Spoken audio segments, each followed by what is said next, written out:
क्योंकि परमेश्वर का आत्मा जानता है कि विश्वव्यापी स्तर पर ईसाइयों और मुस्लिमों के विरुद्ध जनसंख्या नियंत्रण का क्या भीषण गुप्त षड्यंत्र रचाया गया। कोरोना में विश्वव्यापी स्तर पर लोग कोरोना से कम और धर्म के कारण अधिक मौत के घाट उतारे गए। कुछ छिपा नहीं जो खोला न जाएगा। परमेश्वर एक दिन सब कुछ प्रकट करेगा, क्योंकि उसकी आंखों से कुछ भी छिपा नहीं जो खोला न जाएगा। कैसे बीते दशक में लोग अचानक से धनी हुए। ऐसा कौन सा अलादीन का चिराग उनके हाथ लग गया। लेकिन यहाँ जो लोग अलादीन का चिराग 10 वर्षों से घस घस के प्रख्यात धनी हो गए, परमेश्वर आने वाले समय में सबका चिट्ठा खोलेगा, ताकि लोग जाने कि ऐसों का असली धर्म क्या है। तब जो आज आग बबूले होते हैं, मसीहियों पर आने वाले समय में अपनी नासमझी और मूर्खता पर छाती पीट पीट कर रोएंगे, क्योंकि उसका समय पूरा होने को है। वह कोई भी तरकीब लगा ले न वह बच सकता है और न उसके चोर डकैत साथी समूह। परमेश्वर ने उस पर अपनी कृपा दृष्टि रखी थी, परंतु परमेश्वर अब अपनी करुणा उस पर से उठा चुका है। देश में परमेश्वर एक दूसरे व्यक्ति को चुन चुका है। फिर कहता हूँ कि उस व्यक्ति के विरुद्ध ना कोई युक्ति चलेगी, ना कोई शक्ति उसका कुछ बिगाड़ पाएगी।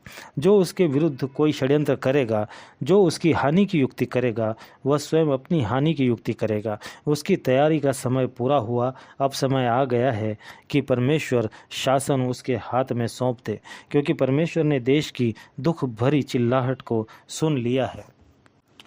मेरे प्रियो, जैसा कि हमने पिछली वीडियोस में देखा कि ईसाई लोग किसी भी प्रकार का धर्म परिवर्तन नहीं करते, क्योंकि ईसाई शिक्षा अर्थात पवित्र शास्त्र बाइबल की शिक्षा केवल पाप क्षमा, पश्चाताप और आत्मा के उद्धार पर ही आधारित है, किसी भी धर्मांतरण पर आधारित नहीं। क्योंकि यदि धर्म से ही हमारा उद्धार संभव होता तो हमें पाप, पश्चाताप और उद्धार का तो कोई महत्व ही नहीं होता, और तथाकथित आडंबर युक्त परंपराओं में तो हम पहले ही से थे, परंतु उसमें हमारा छुटकारा था ही नहीं, क्योंकि हमने वचन पढ़ा।